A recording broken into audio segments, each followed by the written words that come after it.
Aceh yang diwakili oleh staf ahli Bapak Prof. Yasman Ma'ruf,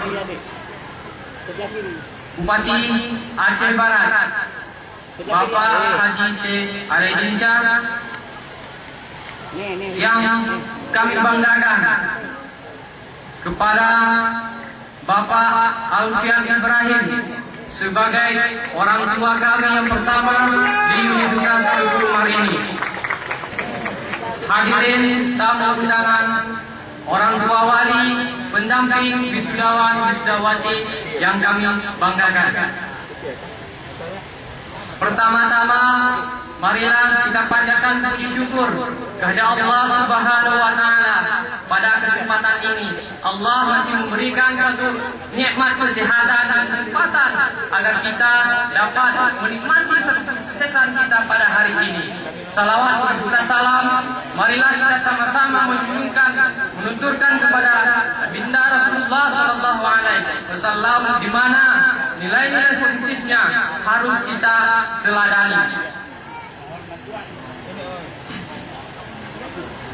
Rekan-rekan wisudawan wisudawati yang saya banggakan,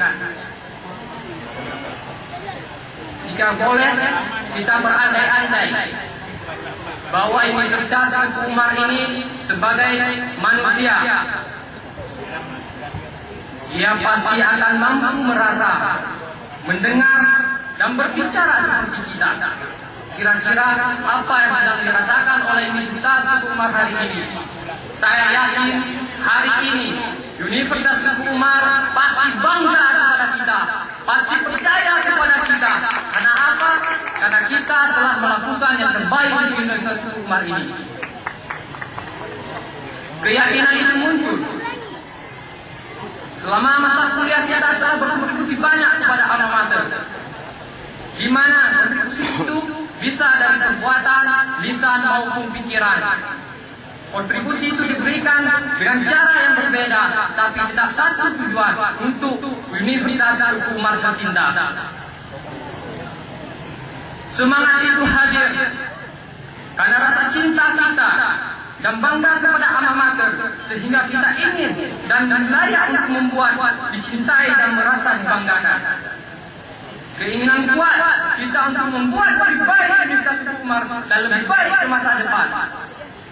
Kesadaran bahwa perjalanan ilmu yang kita dapat selama ini nantinya akan sangat berperan dalam mencapai mimpi dan asa kita di masa depan.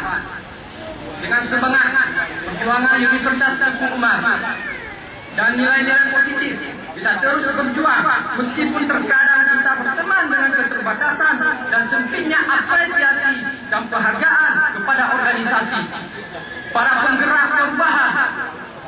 Mereka telah mengarahkan sepenuh kekuatan dan sumber dayanya untuk kontribusi dalam alma maternya. Universitas Teguh Umar itu cantik, bagus, baru kita mencintainya. Akan tetapi cintailah dia agar kita nantinya akan mendapat suatu gelar bahwa kita mencintai Universitas Teguh Umar dengan